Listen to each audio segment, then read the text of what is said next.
ఎల్లప్పుడు కృపయే కృపయే నేనే మహిమ చెప్పాలి స్వరం ఏంటి కృపయే కృపయే నీ ప్రతిబింబం చెప్పండి ఈ మాట స్వరం ఎత్తి కృపయే కృపయే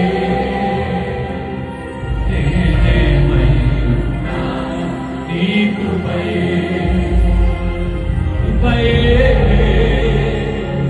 కృపయే నీ ప్రతిబింబం అంటే తండ్రి ఏ యోగ్యత లేని వారు నాయన మట్టి కటాలమైన మాకు మహిమైశ్వర్యముతో నింపి నీ చేతిలో పనికొచ్చే పాత్రలుగా మమ్మల్ని చేసుకున్న నీ కృప ఎంత గొప్పదయ్యా. ఏ పాటి వారెవరైనా ఎందుకు పనికొచ్చేవారు మట్టిలో కలిసిపోవలసిన వారు మట్టి నుండి మమ్మల్ని వేరు చేసావు తండ్రి.